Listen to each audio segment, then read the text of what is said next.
Il y a des objets que l'on ramasse sans réfléchir. Un vieux jouet dans une brocante, un souvenir d'enfance, quelque chose d'inoffensif, de doux, de familier. Et puis un jour, tu rentres chez toi et tu réalises que l'objet a bougé. Pas beaucoup, juste assez pour que tu ne puisses plus ignorer ce que tu ressens depuis le début, que quelque chose te regarde.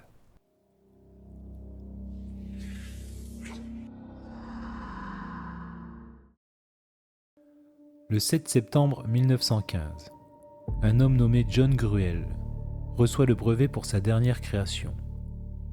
Des années plus tôt, sa fille lui avait apporté une poupée au visage vierge, sans expression, sans yeux. John l'avait prise entre ses mains, l'avait étudiée un moment, puis avait sorti un crayon. 2 petits yeux, un nez triangulaire, rien de plus. Un geste anodin d'un père pour sa fille.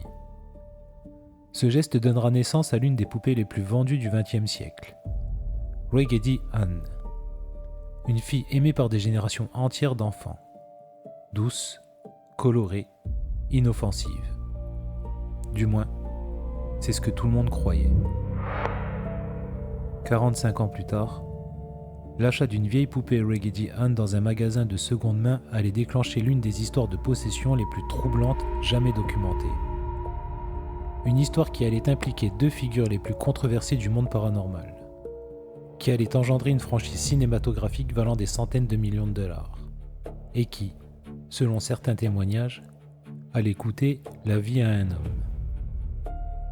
Ce qui suit, c'est l'histoire d'Annabelle. Didre Bernard avait 25 ans quand elle déballa son cadeau d'anniversaire. Étudiante en soins infirmiers, sur le point de terminer ses études, elle s'attendait à quelque chose de pratique, peut-être, ou de personnel. Ce qu'elle trouva sous le papier d'emballage, c'était une poupée.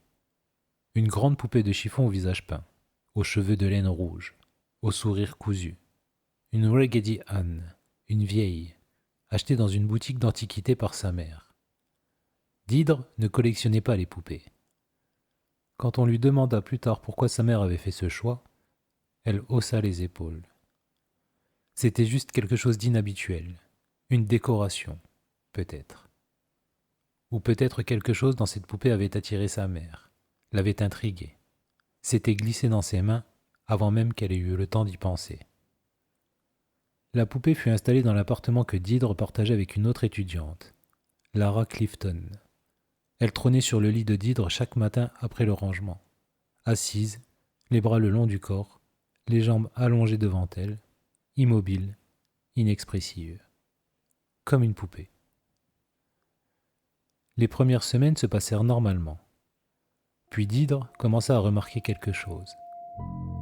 Ce n'était rien de dramatique au début, juste un détail. Elle plaçait la poupée dans la même position chaque matin, et quand elle rentrait le soir, les chevilles de la poupée étaient croisées, ou ses bras étaient repliés sur ses genoux, juste différemment, légèrement. Juste assez pour que Didre se demande si elle avait mal regardé le matin. Elle décida de tester la chose. Chaque matin, elle changeait délibérément la position de la poupée. Jambes croisées, bras tendus, tête inclinée d'un côté. Et chaque soir, quand elle revenait, la poupée avait changé à nouveau. Différemment de comment elle l'avait laissée. Différemment de comment elle avait été la veille. Didre pensa d'abord à Lara, ou au fiancé de Lara, Cole, qui passait souvent à l'appartement. Une plaisanterie, une blague qui s'étirait un peu trop longtemps. Elle confronta son ami. Lara nia catégoriquement. Cole aussi. Didre n'était pas convaincu. Mais ce qui se passa ensuite ne laissait plus de place au doute. Un soir, les 2 jeunes femmes rentrèrent ensemble à l'appartement. Elles ouvrirent la porte d'entrée et s'arrêtèrent net. La poupée n'était plus sur le lit. Elle était dans le couloir, devant elle, agenouillée sur le sol. Agenouillée. Une poupée de chiffon, remplie de rembourrage, sans articulation, sans armature. Incapable, physiquement, de tenir dans cette position. Aucune des deux ne bougea pendant plusieurs minutes. Elles restèrent dans l'embrasure de la porte à la regarder. Ce n'est que bien plus tard, après que la poupée fut remise sur le lit, qu'elles essayèrent de reproduire la pose elles-mêmes. La poupée s'effondrait à chaque fois. C'est après ça que les notes ont apparu, griffonnées sur du papier parchemin jauni, dans une écriture enfantine, tremblée, comme tracée par une main qui apprenait encore à écrire. Aidez-nous. Aidez Cole. Cole qui n'était pas en danger. Cole qui allait parfaitement bien. Mais son nom, là, sur ce bout de papier, dans cette écriture qui n'appartenait à personne. Les filles fouillèrent l'appartement. Il n'y avait pas de papier parchemin chez elles, pas de crayon à mine. Ces notes ne pouvaient pas venir de l'intérieur. Elles commencèrent à poser des repères sur les fenêtres et les portes, déplacer les tapis de manière précise avant de sortir, pour savoir si quelqu'un était entré en leur absence, vérifier les serrures, chercher des traces. Il n'y en avait jamais. Personne n'entrait, et pourtant quelque chose était là. Puis vint le soir du sang. Elles rentrèrent à l'appartement et trouvèrent la poupée sur le lit, comme d'habitude. Mais cette fois-ci, il y avait du sang sur la main droite de la poupée, des gouttes sombres qui descendaient sur sa poitrine de tissu. Elles cherchèrent partout une source, une coupure, un animal blessé, quelque chose. Rien. Le sang était là, sans explication.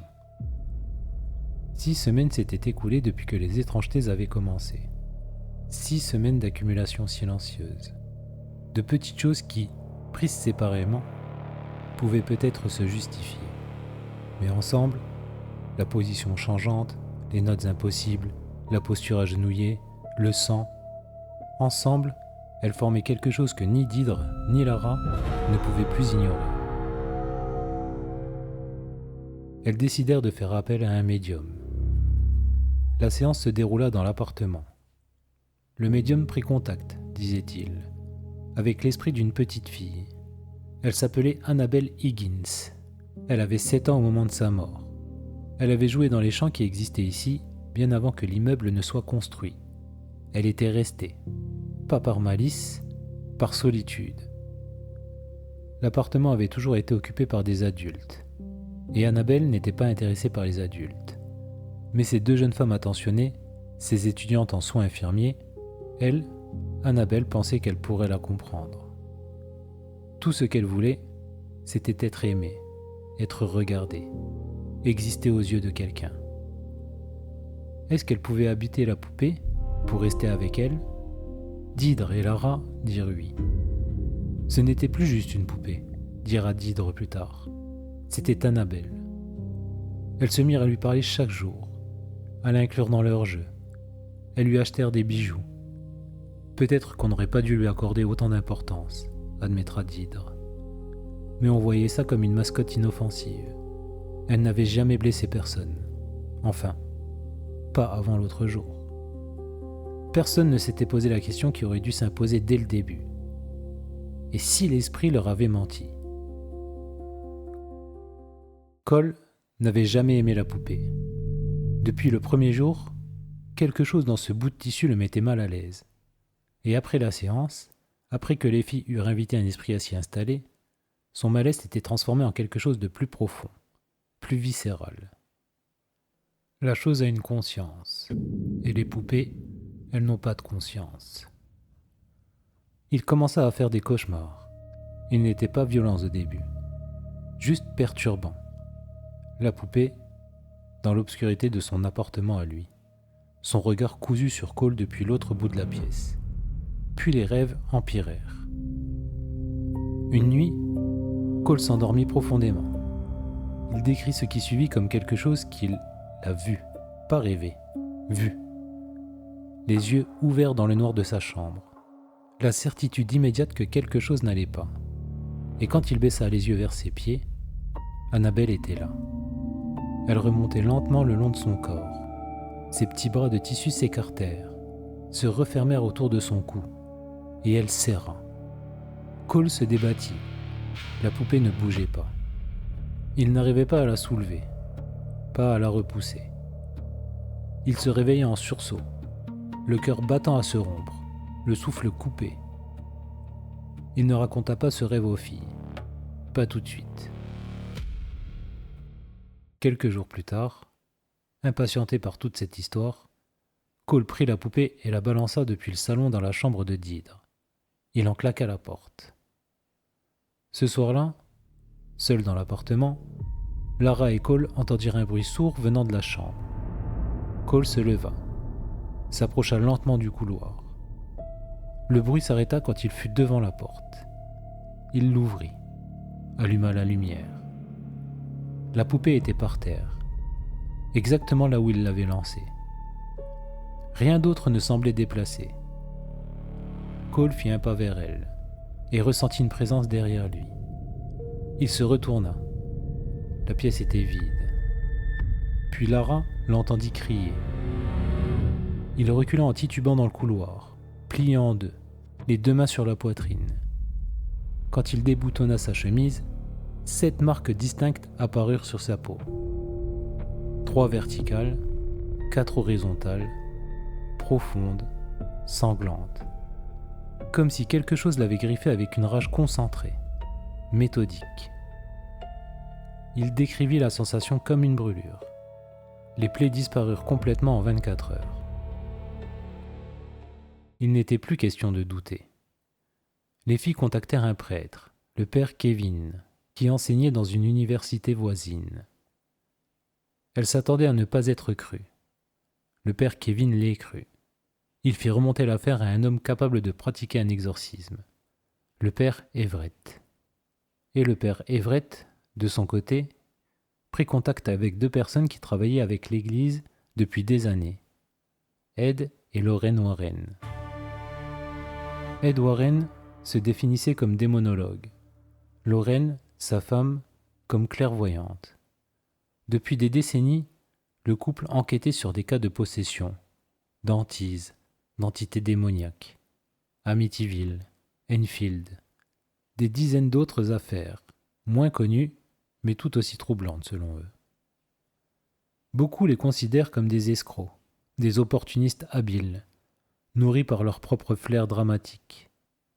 Ils ont en tout cas consacré leur vie entière à cette quête, souvent sans rémunération. Qu'on les croie ou non, leurs convictions, elles, n'étaient pas feintes. Les Warren s'assirent avec Didre, Lara et Cole. Ils écoutèrent tout, posèrent des questions, cherchèrent des explications rationnelles. Puis Ed parla. Il dit que les humains, les esprits humains, ne peuvent pas produire des phénomènes de cette nature. Ce n'était pas la petite Annabelle Higgins. Cette fille n'avait jamais existé. C'était une entité démoniaque qui s'était servie du récit de l'enfant morte comme d'un appât, qui avait joué sur la compassion des filles, leur générosité, leur désir d'aider. La permission donnée lors de la séance, « Oui, tu peux entrer dans la poupée », c'était exactement ce que l'entité avait besoin. Une invitation, une porte ouverte. La poupée n'était pas possédée. Elle n'était qu'un outil. Un objet que la chose utilisait pour se manifester, pour s'ancrer dans l'espace des vivants. Lorraine sentit la présence pendant qu'il parlait. Elle était là, dans la pièce avec eux. Le père Everett pratiqua le rituel de bénédiction. Lorraine sentit la présence se retirer. Puis, au moment de partir, Didre tendit la poupée aux Warren. Elle les supplia de l'emporter. Ed la posa sur le siège arrière de leur voiture. Ils prirent la route. Ce fut Lorraine qui remarqua en premier une aura, dense, chargée, émanant du siège arrière. Quelque chose qu'elle décrivit comme une haine vive et directionnelle, dirigée vers eux. Dans les virages étroits des routes de campagne, la voiture commença à caler. La direction assistée lâchait. Les freins ne répondaient plus. À la 3e fois, Ed s'arrêta sur le bas-côté, sortit du véhicule, ouvrit la porte arrière et arrosa la poupée d'eau bénite. Il n'y eut plus d'incident. À la maison, les Warren eurent droit à leur propre version de ce que les filles avaient vécu. Selon les Warren, la poupée apparaissait dans des pièces où personne ne l'avait déposée, traversait des portes fermées à clé. Ed rapporte même l'avoir vu léviter dans son bureau. Un chat noir apparaissait régulièrement, disait-il, obsédé par la poupée, avant de disparaître aussi inexplicablement qu'il était venu. Lorraine entendit des grognements profonds résonner dans la maison. Elle chercha leur source, en vain. Elle finit par remarquer que ces sons coïncidaient avec les appels téléphoniques du père Kevin, et qu'entre deux de ces messages enregistrés sur le répondeur, les grognements s'intercalaient, comme si quelque chose réagissait à la présence du prêtre, même à distance. Un détective de police qui enquêtait sur une affaire liée à des pratiques occultes vient rencontrer Ed. Pendant qu'Ed répondait à un appel à l'étage, il lui dit de jeter un œil au musée. 5 minutes plus tard, le détective remonta en courant, blanc comme un linge.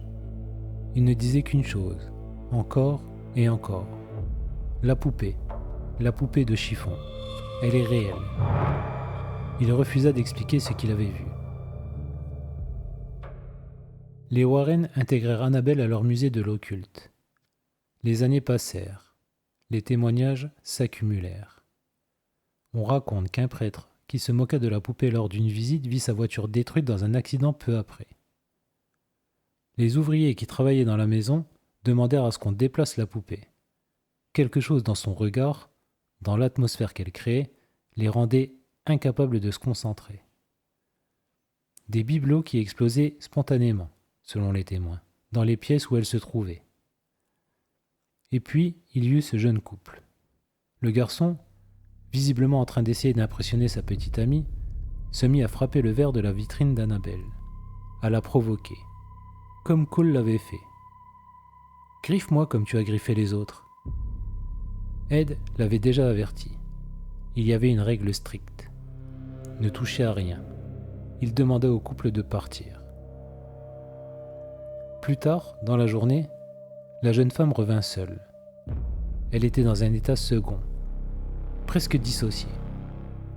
Elle expliqua ce qui s'était passé après leur départ. Son petit ami avait perdu le contrôle de sa moto. Il avait percuté un lampadaire. Il était mort sur le coup. Ed et Lorraine Warren sont morts aujourd'hui. Mais leur musée existe toujours. Fermé au public depuis un certain temps, mais toujours là.